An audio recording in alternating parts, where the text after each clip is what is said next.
Hi, I'm Mrparka here to review the new Screen Factory limited edition of Nightbreed. I'm here with some guest reviewers. Brandon Salkil. I'm Dustin Mills. We did something different here. I thought it was kind of a cool idea to get 3 different aspects. I've been a longtime fan of Nightbreed ever since I was 8 years old. I love the theatrical version. I've seen it 100 frickin' times. I'm really biased to love this movie regardless. And we were all excited to see the director's cut. Brandon has never seen the movie ever in any cut, and Dustin had seen the movie years ago and didn't really care for it. Yeah, I didn't think it was bad. It wasn't his cup of tea. So first off, I'm going to explain a little bit about the release. This new release that it was like $80. Everyone complained, but they had to pay a premium price, Screen Factory, to get the theatrical version of it limited, and I had to have that because I knew I loved this movie, the theatrical version. I still love this movie, probably still more than the director's cut. But I also was a dream come true to actually see this footage that I had heard about for years, hidden, and I never thought it was like a big tease that we were never going to get to see it. And then when it actually happened, it was a dream come true. And first and foremost, before I say anything, I just want to thank the people who dug in the vaults to find that and make dreams come true for hundreds and hundreds of fans. And I wish people would stop complaining about the price. If you don't like it, don't buy it, or buy the $20 version. Right? Buy the $20 version. I don't know. And collectors were upset that it went from 5 to 10,000. It was like I thought that was weird. Resale just value. I want more people to see it. You guys been waiting for it. Why do you care? Like, I just want get more it. people to see it. I want to resell it for higher value one day. I want to rip somebody off that's a fellow fan. Yeah, exactly. All right. Who wants to start? How they felt about this? Comes with a cool booklet too. Yeah, You gotta show the booklet. and it comes with a poster, but I'm not getting the poster out because I'll wrinkle it up, and I'm not doing that for you guys. I already wrinkled it up when you were looking. But here's some of the booklet, whatnot. But it's a really nice release. Has dual thing. The picture quality's really awesome at points. My only complaint is towards the end. I think that the sound mix gets a little muddled to me, but that's just because I recognize most of the cues from the original so many times that it just seems really odd. It's like really surreal to watch your favorite movie with new footage in it. It's kind of insane, but I really enjoyed seeing the new footage. I think a lot of it works, some of it doesn't.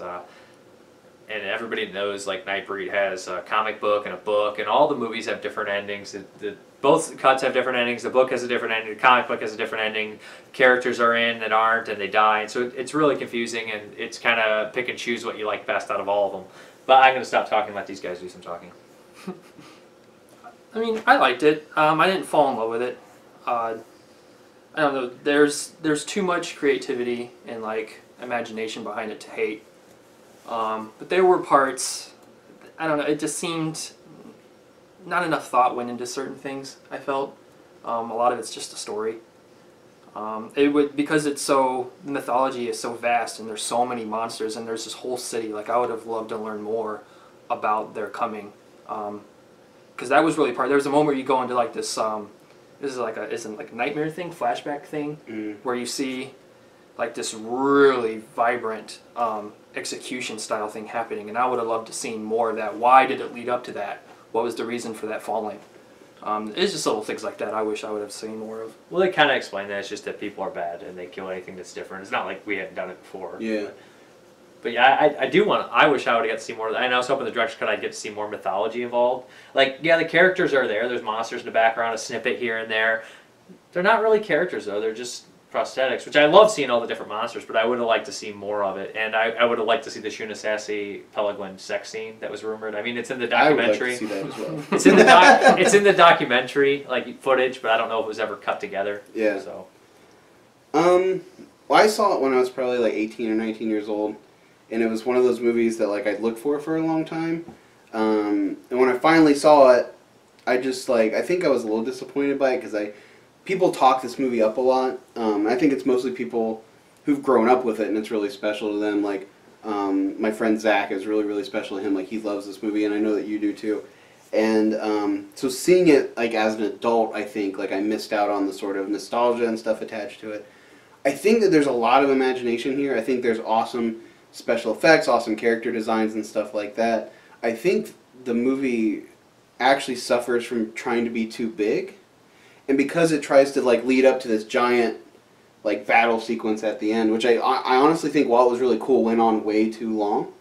I don't know if it's just this cut or if it's like that in the theatrical cut either, but there's so much more that I would have liked to see. Like, we talked about this right after, like, Boone is the main character of the movie. He's supposed to be part of this big like prophecy. you know, he becomes Cabal and he's supposed to rebuild Midian, right? Like after that's all over. He's almost a non-character. Like Right. he gets less development than Decker does, which makes Decker, who's like a bad guy, like a almost like a more fleshed out character. Well, the studio fought Barker big time, and they wanted more on Decker. They wanted to advertise it as a slasher film, which really messed up. I think that this movie, even this director's cut's not actually what we would have seen if Barker would have had a whole total creative control. I think it would have been completely different. I think it would have been kind of like if we got the original script of Day of the Dead, like that zombie epic. I think this would have been the monster epic, and the director's cut really helps move some of it along and gives us a glimpse at what might have been. But I still don't think it's exactly what it would have been. But which is really sad in a lot of ways. But seeing this is really appreciative, like I said. I remember you said that like this was supposed to be 3 movies, right? Like he envisioned. I think it was supposed to be a trilogy. It was supposed to be. You can tell by the end of the movie that it was definitely supposed to be more movies.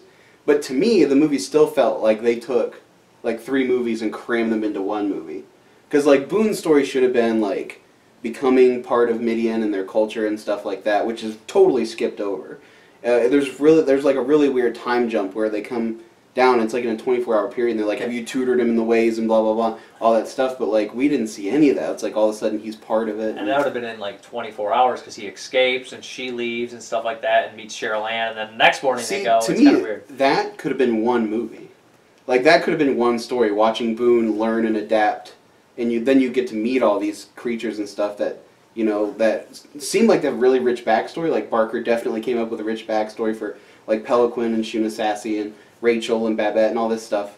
But it would have been cool to meet them and learn who they are through the eyes of Boone instead of like rushing through to this battle. And then like now, this for one time we actually instead of like how they made the Hobbit 3 movies and it should have been like 1 or 2. Mm-hmm. This is the only time that this movie probably should have been 3 movies in its own. Yeah, it would have been. Yeah, it would have been cool. And then the 3rd movie is when the battle happens. Yeah. But there was a book that was released, Nightbreed Chronicles, that had a bunch of character designs and their backstories and things like that. Like so, a lot of those characters you see for 2 seconds have these elaborate backstories that were not fleshed out in the movie. I mean, they had like over 300 monsters on screen. They said at points, but it's just I really do wish that I think that the fight scene comes off not as well. I think that the battle scene comes off better in the original cut for some reason. I don't know. I know there's more monster clips and things like that. It just flows better. The music goes better with it.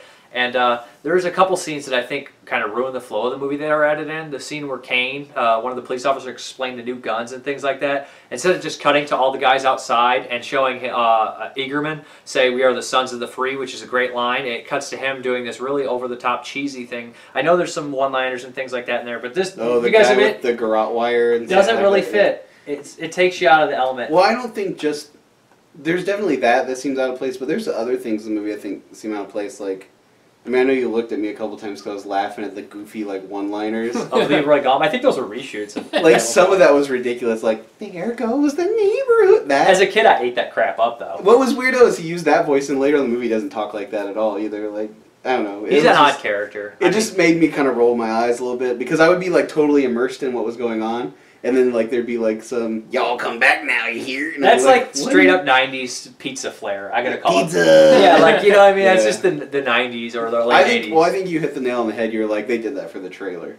Like, they did those lines to put them in the trailer to sell the movie. Now you guys said too towards the end that it felt like it kind of felt like Barker knew that he may not have a chance to tell movie 1 and 3 or 2 and 3, so that's why it probably feels cluttered the way it does. Is trying to maybe put all his ideas in. Yeah, I think he was trying to get a lot of ideas in there. Well, in this cut, originally when he made the original movie, I think that he did. If he would have made the original movie, I think that he would have planned the sequels. But when he went and recut this version, I think he knew that we're not going to make any freaking sequels now. Yeah. So he chose, he re-put that ending in. If you guys are familiar with the book Cabal, I prefer that ending the best, I think, out of all of them. But then I prefer the theatrical ending on this movie better than that ending in here.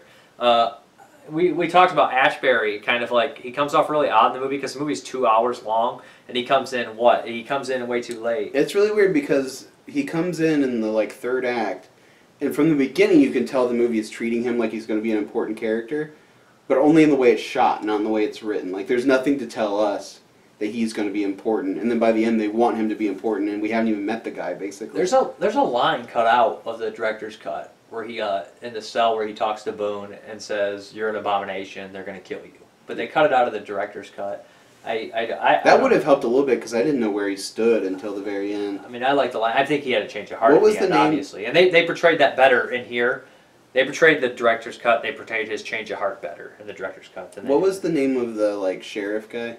Eggerman. Eggerman. He's great. Eggerman is the best part of this entire movie. Charles Hayde. He's also in Altered States, and I never watched the show Hill Street Blues, but I think that's what he's famous If they for. made Eggerman the movie, I would just watch He was really great I in that immediately movie. wanted to see him in every action movie. It's just like cigar chomping, like barrel chested, like wisecracking son of a bitch. Like He's he was a bad guy. He's awesome. like straight up just like redneck piece of shit, but he's really good at it, and he's just like this bigot, like KKK member almost. Yeah. His line about whether it be commies, mutants, or commies, freaks, or third world chromosome mutants, where they're the Sons of the Free is one of my favorite. And that's why when they added that karate scene mixed in with that, it just ruined the flow of that. And I was like, eh.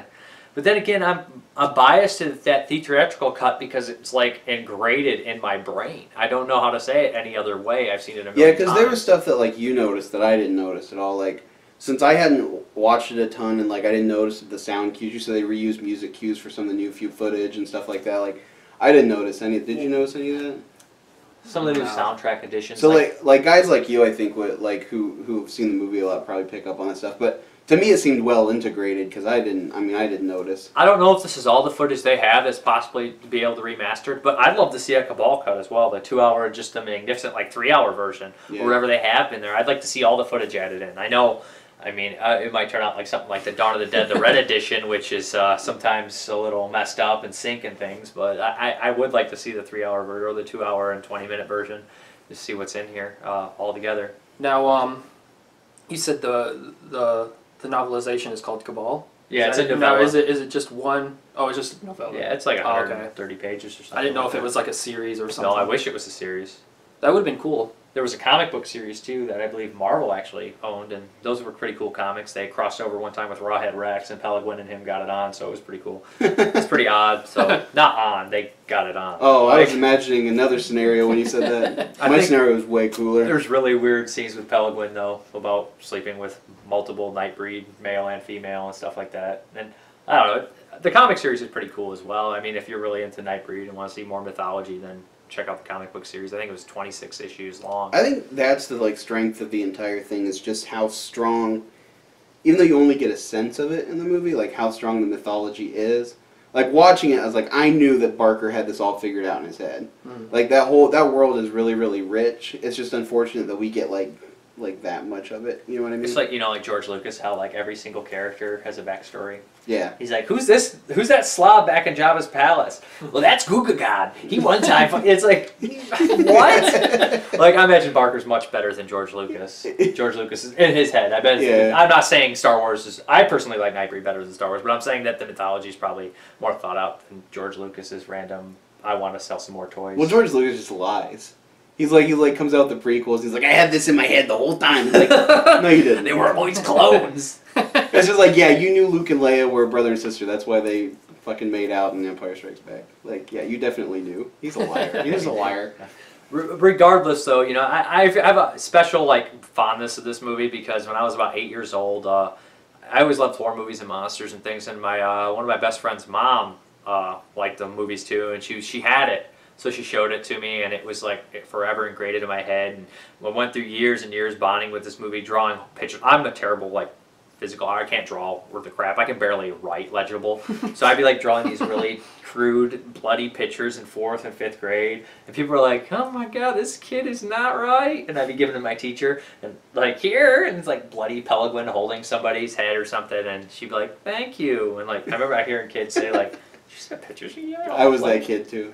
And I may have been a better artist, but I was that kid too. I just liked it a lot, and I had obsessions about it. So like the movie just really hit home with me for some reason. Then later hearing more about the story and things like that, and like what it meant to Clive Barker, I can relate to it, and I'm sure most people can. The monsters in the movie, there are some really cool designs. There are some I think should have been better off in background monsters, but there are really cool designs. The makeup job was really cool. There were like at least like 30 to 40% of the monsters were just give that guy a bumpy head. Yeah, like it was the bumpy head school of monster design. They were just like Morlocks.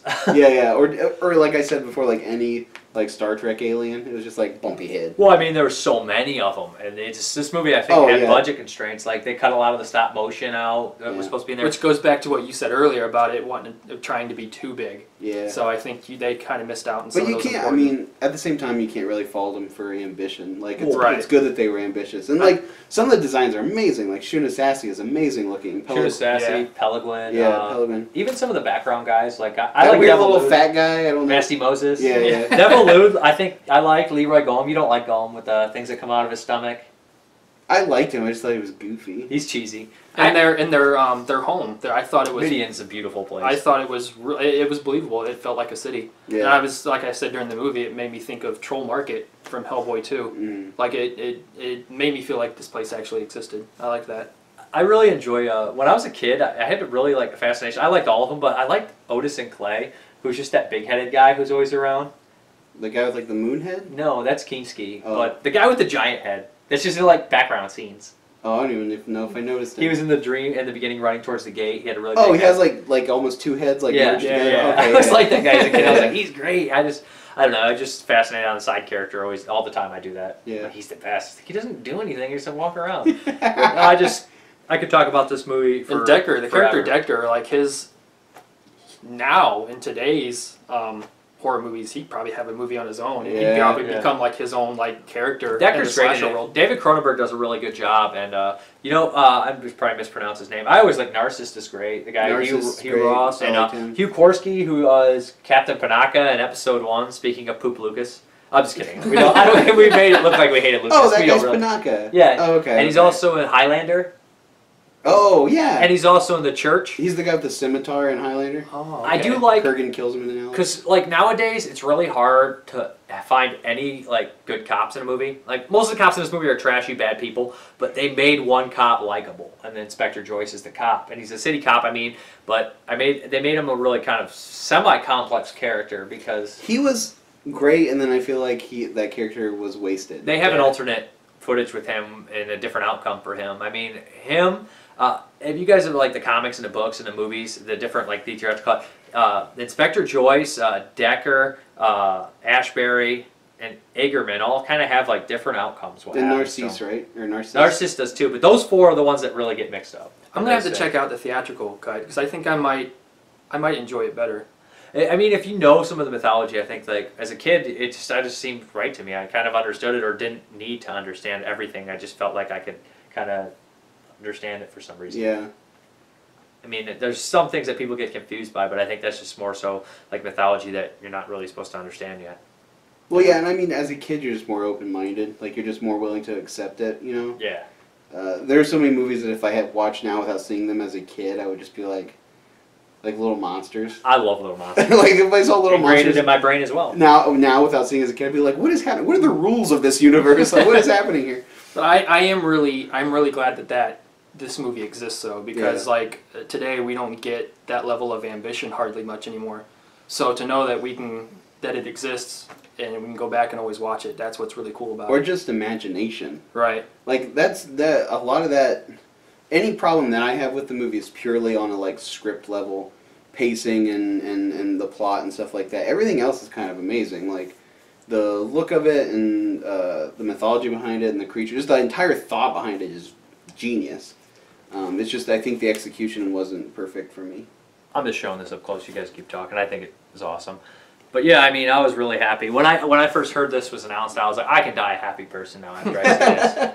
I just, I really wish that there would have been a sequel. To be honest, it makes me sad that I never got to see a sequel, and it makes me sad about a lot of movies that we never got to see sequels on. Yeah. But this is particularly one that I hold a really close fondness. Do you think someday, maybe in the future, it might get its due sequels? No. I think that it'd probably get a better... People will be like, we're going to reboot it. We're going to do a reimagination. I mean, the sequel will never be able to generate enough money for them to do anything they could. I mean, probably if they really wanted to, they probably have to do a reboot and then have that be kind of a smaller movie than if it was a hit. Establish like a new fan base first. Yep. But that's just our take on the director's cut limited edition Nightbreed. I got 3 different aspects on it. I mean, a longtime hardcore fan who's really biased, a newcomer, and a person who has seen the theatrical and then finally saw the director's cut. So I think that's just 3 different ways to look at the film, and I would say check it out. I love the movie, and Every horror fan should watch it. I would buy lots of. I would have paid whatever they put because I'm such a big fan of this. Not because it's like people are like, well, you had the money to do that. It's like, well, you know, I work and that's what I'm going to spend my money on. I mean, I enjoyed it. It probably won't be a constant repeat watcher for me, but it definitely falls in the category if I need some inspiration. It's definitely in that type of movie I can put in. Who's your favorite monster? Probably Kinski, which that's another thing I always want to mention. You don't really see him do much. I love the crescent moon shape of his face is so cool. awesome, and I wish he would have done more. Not just in the battle, but just as character-wise, I would have loved to seen more of him. Dustin? I like Shuna Sassy. Yeah, Shuna She Sassy. looks awesome, and she has the best action scene, I think. Yeah, I think and Shuna she's Sassy. freaking sexy. Like, she's a sexy You monster. can't say no to Shuna Sassy. Yeah. Who's your favorite? I like lots of them. I can't really. I like Shuna Sassy, and I like Narcissus, and I like. Narcissus is probably my number 2. I like him a lot. I really like probably Otis and Clay, just the big head guy. Oh yeah. I just like him. I think with Kinski too, there's an old I remember when I was a kid, they showed it on, oh man, it was one of our local channels, and it's like a stop motion animation called The Sandman. Okay. And the Sandman character has the same crescent moon shape. Oh, okay. So it's like to me it brought me back to that little animated bit. Isn't there a guy in like Basket Case 2 who kind of looks like that too? There might be. Maybe his face goes the other way, where like crescent is like this way or something. I don't know. I think so. I think there's somebody like that. That's a goofy movie. I love that movie. Then yeah, there's a lot of special features on here. I watched all of them pretty much, and there's lots of cool things. There's some of the deleted scenes even on here. There's some cool ones. Other ones that are kind of just like eh. But I don't know. I just could probably watch this movie in like 50 different cuts, but keep watching it. That's all I have to say. Anybody have anything else to say? No. That's it.